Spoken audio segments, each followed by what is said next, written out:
ये कहानी है दो दोस्तों की जो कि एक छोटे से गांव में रहते थे। एक बार वो दोनों किसी काम से शहर गए और वापस अपने गांव लौट रहे थे।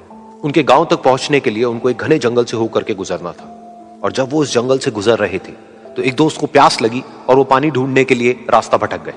थोड़ी ही देर बाद शाम हो गई और रात होने ही वाली थी। तो उन दोनों की नजर एक गुफा पे पड़ी जो कि पेड़ों से घिरी हुई थी चारों तरफ से। तो उन्होंने सोचा कि यही जगह ठीक है रात बिताने के लिए। तो दोनों ने कुछ लकड़ियां इकट्ठी करी, उस गुफा के अंदर गए और आग जला करके वहां पे बैठ गए। रात का वक्त था, गुफा के अंदर आग जल रही थी, बाहर बिल्कुल अंधेरा था और कुछ जानवरों की आवाजें आ रही थी। तो उन दोनों में से जो एक दोस्त था वो अंदर ही अंदर डरने लगा, क्योंकि उसने भूत प्रेतों की बहुत कहानियां सुनी थी कि रात के वक्त जंगल में कुछ भयानक आत्माएं भटकती हैं और अगर उनको कोई ऐसा भटका हुआ आदमी मिल जाए तो उसको नहीं छोड़ती। तो जब उसने भूत प्रेतों की बात अपने दोस्त से करी तो उसके दोस्त ने हंसते हुए उससे पूछा, क्या कभी तूने किसी भूत को देखा है? तो उसने कहा, नहीं मैंने तो नहीं देखा, लेकिन मेरे कुछ जान पहचान के लोग हैं जिन्होंने देखा है। तो उसके दोस्त ने उसको समझाने की बहुत कोशिश करी कि यार ऐसी सुनी सुनाई बातों पर विश्वास नहीं करते हैं, अब तू सो जा और मुझे भी सोने दे, मुझे नींद आ रही है। और इतना कह करके उसका दोस्त वहीं पर लेट गया और थोड़ी देर में सो गया। लेकिन वो जो अंदर से डरा हुआ था वो लेट तो गया, लेकिन उसको नींद नहीं आ रही थी। उसको लग रहा था कि शायद यहां पर कहीं कोई है जो छुप करके कहीं से उसको देख रहा है।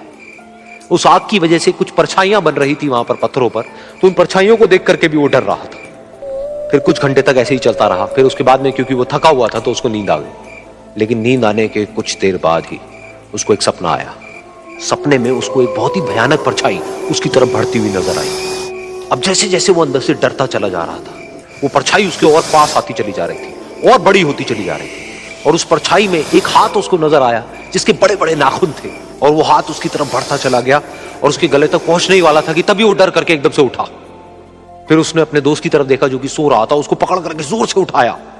फिर उसने अपने दोस्त को बताया कि उसके साथ में क्या हुआ। तो उसका दोस्त फिर हंसने लगा। फिर उसके दोस्त ने उसको कहा, अब अगर दोबारा से तुझे वो परछाई दिखे तो तू वही कहियो जो मैं तुझे कह रहा हूं कहने के लिए, फिर देखते हैं वो परछाई तेरा क्या करती है। तुझे अपने अंदर ही अंदर बोलना है, मैं तुझसे नहीं डरता, सामने आ।